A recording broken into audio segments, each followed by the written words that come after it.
Hi everyone, and welcome to the Film Club. In this video, we're taking a deep dive into one of my all-time favorites, The Usual Suspects. This film contains some of the most iconic scenes in the history of cinema, which have created some of the most known film references. It's listed as a crime, drama, mystery film, but I must admit, Bryan Singer made it a good contender for a comedy film as well, given the hilarious dialogue scenes. The film is mind-bending in itself, and you might think you figured it all out, but here are an additional 25 facts you didn't know about The Usual Suspects. The idea for the movie started only with the concept of a movie poster of 5 men in a lineup, which ended up being the front cover of the film. Christopher McQuarrie, who wrote the script, was asked at Sundance what was next for him and Singer. The screenwriter answered with a touch of nonchalance, "I guess it's about a bunch of criminals who meet in a police lineup." Singer had the poster image in his mind and worked backward from there. The part of Verbal Kint was always intended for actor Kevin Spacey. Personally, I couldn't see anyone else in that role. I'm convinced it's one of Spacey's best performances. The iconic lineup scene was scripted as a serious scene, but after a full day of filming takes where the actors couldn't keep a straight face, director Bryan Singer decided to use the funniest takes. A making-of documentary shows Singer becoming furious at the actors for the constant cracking up. In an interview, Kevin Pollak states that the hilarity came about when Benicio del Toro farted like 12 takes in a row. Del Toro himself said somebody farted, but no one knew who. When Redfoot flicks his cigarette into the face of McManus, it was originally intended to hit his chest, so McManus' reaction is actually Stephen Baldwin's real unscripted reaction, which Bryan Singer decided to keep in the movie. What are you saying? I say he'll flip you. He'll what? Flip you.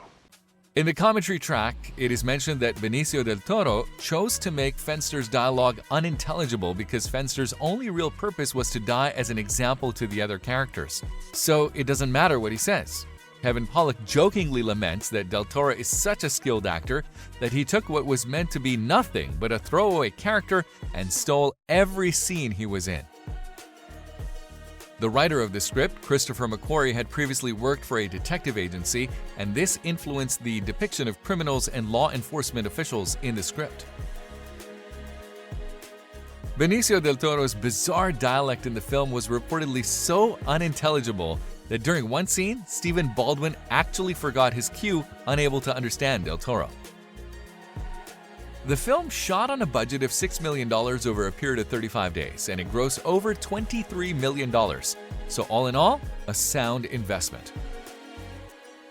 In the film, Verbal Kint acted as he had cerebral palsy. For this, Kevin Spacey met with doctors and experts on cerebral palsy to discuss how it might affect his characterization. The title came indirectly from a famous line from Casablanca, 1942. Round up the usual suspects. By this I mean that Singer read an article in Spy magazine named after the Casablanca quote, and he thought it would make a good name for a film.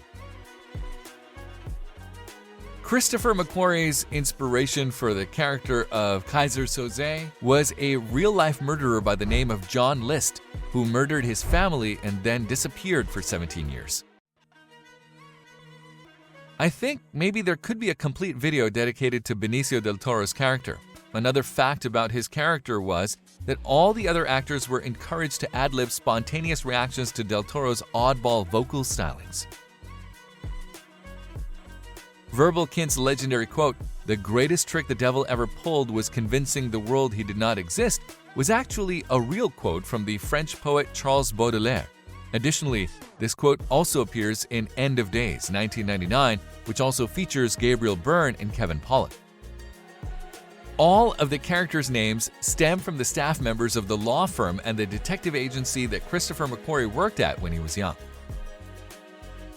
Originally, Kaiser Soze was supposed to have the name Kaiser Sumi, named after Christopher McQuarrie's old boss. He allowed his old boss to read the script, who did not want to be associated with an inherently evil villain, so requested a change be made. We all obviously know that the film has a great cast. However, what is lesser known is that all the actors work for less than their usual fees. This just underlines how good the film is when such stars are willing to join the film below their usual pay grade. In the movie, it is foreshadowed that Hockney stole the gun parts from the truck. A famous quote from Agent Kujin is that, "You know what I learned the first day on the job? How to spot a murderer. Say you pin 3 guys for the same murder. Whoever's sleeping is your man. You see you're guilty, you get caught, so you can have some rest. When the usual suspects are first seen in their cell, he is seen having a nap." Benicio del Toro was cast at the suggestion of Kevin Spacey. His part was originally written for someone like Harry Dean Stanton.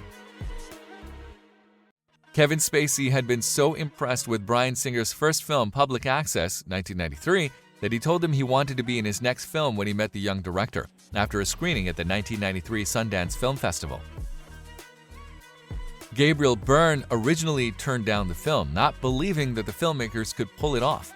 He was convinced after a sit-down meeting with Christopher McQuarrie and Bryan Singer, impressed by their enthusiasm and vision. As the start date approached, Byrne backed out. He was undergoing personal issues at the time and unable to leave Los Angeles. Consequently, Singer reshuffled the schedule so that the entire film could be made in the LA area over a period of 5 weeks to accommodate his lead actor. The role of Kujan was initially written with Chaz Palminteri in mind. When he proved unavailable, the role was offered to Christopher Walken, Clark Gregg, Robert De Niro, and Al Pacino, the latter being rather interested in playing the part. Pacino decided against it as he had just played a cop in Heat, 1995. When Chaz Palminteri finally became available, it was only for a week. Clark Gregg ended up playing the part of Dr. Walters. 5 actors played the part of Kaiser Soze. Gabriel Byrne's and Kevin Spacey's faces are shown as Kaiser Soze. In the flashback sequence, Kaiser Soze is played by a man with long hair that obscures his face. This was one of the grips, chosen because he was unable to straighten his elbows, giving him a surreal, powerful look. Composer-editor John Ottman provided Kaiser Soze's hand lighting a cigarette, and Bryan Singer played the close-up of Kaiser's feet. The nurse behind the counter is played by director Bryan Singer's mother. In an interview on the Colbert Report 2005, Kevin Spacey revealed that Bryan Singer managed to convince every one of the major actors that they were Kaiser Soze. When first screened for the company of actors, Gabriel Byrne was so stunned when he found that he wasn't Kaiser Soze that he stormed off into the parking lot and argued with Singer for a half hour. When Verbal borrows Dave Kujan's lighter for his cigarette, he uses his right hand to light it since his left arm is crippled. However, he can't make the lighter work and it slips from his hand. At the end, it is revealed that Verbal is actually left-handed and that his left hand works perfectly. Kaiser Soze also shown to be left-handed in the flashback scenes. Well, there you have it, 30 facts you didn't know about this gem of a film. And let us know in the comments below if you have any other interesting facts. Make sure to like and subscribe, and we'll see you in the next one.